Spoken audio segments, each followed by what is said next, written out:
한 장의 사진, 여기에 담겨있는 여러 이야기들을 만나보는 순서 2주에 한 것입니다. 하재근 사회문화평론가와 함께합니다. 어서 오세요. 안녕하세요.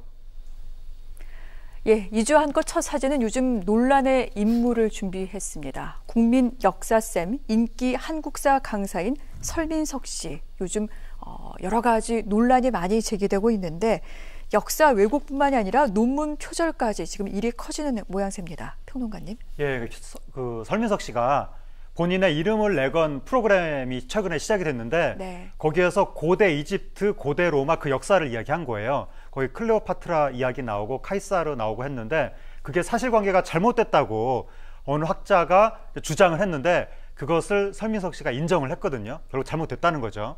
그 다음에 재즈, R&B 이런 것에 대해서 이야기했는데 그것도 또 사실관계가 잘못됐다고. 그래서 잇따라 전문성을 의심받는 그런 상황이 됐는데 네. 심지어 논문까지 과거 석사 논문을 썼는데 그게 표절 아니냐는 의혹까지 터지면서 설민석 씨가 벼랑 끝까지 몰리게 된 그런 상황이 얼마 전에 전개가 됐습니다. 네. 그래서 상당히 좀 비판 여론도 지금 비등한 상태인데 설 씨는 문제가 커지자 이렇게 밝혔습니다. 네, 변명의 여지가 없다. 특히 논문 표절 사태에 대해 얘기를 했는데 책임을 통감하고 모든 방송에서 하차하겠다고 SNS를 통해 전했는데 그런데 또 이 사과 또한 방송 하차하겠다는 그 말을 놓고도 여러 얘기가 많이 나옵니다. 뭐 말장난하는 거냐, 너무 이 하차 방식도 일방적인 통보 아니냐 이런 얘기 나오는데 어떻게 보십니까? 네, 이제 포털 사이트 메인에 뜨는 기사 기준으로 이야기를 하면 네. 거기에서 깔끔한 사과다. 전격적으로 인정했다. 뭐 이 사과하는 태도만큼은 모범적이다. 이런 식으로 보도가 나왔는데 네. 그게 그렇지가 않거든요. 이게 사과가 애매합니다. 그러니까 변명의 여지가 없는 저의 과오입니다라고 과오라고 했거든요. 근데 과오의 내용이 뭐냐면 연구를 게을리했다. 인용 각주 표기를 소홀히 했다. 안일한 태도였다. 이런 내용이에요. 네. 여기 어디에도 표절이라는 글자는 나와 있지 않거든요. 그럼 이거를 표절을 인정했다고 할 수가 있는 것인지 지금 연구 게을리했다는 걸로 문제가 되는 게 아니잖아요. 그리고 인용 각주, 그러니까 표절이라고 하면 다른 사람의 연구 성과를 적극적으로 내가 가져다 쓴 거고 인용 각주 표기를 소홀히 한 것은 실수잖아요. 그럼 이분이 인정한 게 표절인지 실수인지 애매한 네. 상황이거든요. 그런데 단지 실수라면 과오라는 표현 안 썼을 것 같고 지금 이런 상황에서 해명을 적극적으로 했을 것 같은데 과오라고 하면서 지금 활동 접겠다라고 한 거 보면 네. 행동으로 보면 표절을 인정한 것 같긴 하거든요. 근데 사과문에는 표절이란 말은 확실하게 적시가 돼 있지 않아서 결국 이게 제대로 된 사과문이 아닌 거 아니냐 네. 이런 생각도 들고 최근에 표절을 인정했다고 이 평가되는 다른 분들도 항상 이런 식으로 하거든요. 그 인용 각주 표기를 소홀히 했다 이런 식으로. 그러다 보니까 제대로 된 표절 인정과 사과는 우리나라에서 최근에 찾아보기 좀 힘든 것 같습니다. 그렇군요.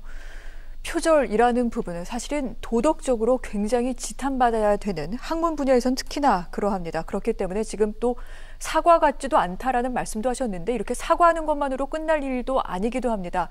뭐 비슷한 사례, 가수 홍진영 씨 논문 표절 인정되면서 학위 취소됐고 지금 방송에도 얼굴을 지금 보이지 못하고 있는 중인데 이 부분도 좀 궁금합니다. 혹시 표절과 관련해 처벌이 가능한 부분인지 싶기도 하고요. 어떻게 보면 이 대중의 시선이 또 상당한 처벌이긴 한데 네. 어떻게 봐야 될까요? 논문 표절이 저작권 침해거든요. 논문에도 저작권이 있습니다. 그래서 5년 이하 징역, 5천만 원 이하 벌금 네. 이렇게 처해질 수 있는데 문제는 저작권자가 고소를 해야 되는데 통상적으로 고소하는 경우가 거의 없고 논문의 경우에는 네. 그리고 공소시효가 7년이거든요. 논문은 과거에 쓴 논문도 많이 표절을 하기 때문에 공소시효가 지난 경우도 많고 그래서 논문 표절했다고 형사처벌이 되는 경우는 제 기억에 별로 없는데 문제는 그 형사처벌 이상으로 사회적 평판이 무너지는 것이고 그렇죠. 특히 설민석 씨처럼 이분이 지식인 우리나라 대표적인 강사로 그동안 TV에서 스타 강사로 활동했던 분인데 네. 논문이 표절이라고 하면 학문적인 진실성 자체가 무너지는 것이라서 이분이 겪어야 될 타격은 굉장히 클 수밖에 없고 이분이 또 여러 광고라든가 프로그램들하고 계약 관계가 얽혀 있다면 어쩌면 그런 거 관련해서 소송을 당할 가능성도 있습니다. 그렇군요.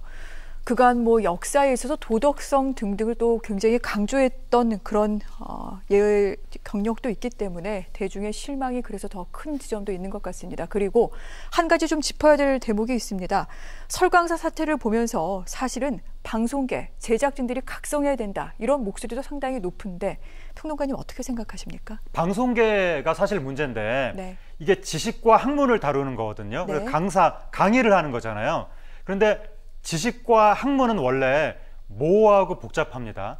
사실 별 재미가 없을 때가 종종 있습니다. 그런데 방송은 시청률을 또 생각을 하다 보니까 지식과 학문을 다룬다고 하면서 모호하고 복잡한 건 또 싫고, 그러니까 말 잘하는 사람, 말 확실하게 하는 사람, 네. 이런 분들을 주로 찾게 되고, 설민석 씨가 입시 강사 출신인데 입시라는 건 정답이 있는 세계잖아요. 다음 중 무엇이 아닌 것을 고르시오, 무엇인 것을 고르시오, 정답 3번 이런 거잖아요. 지식과 학문의 세계는 원래 그렇게 간단하지가 않거든요.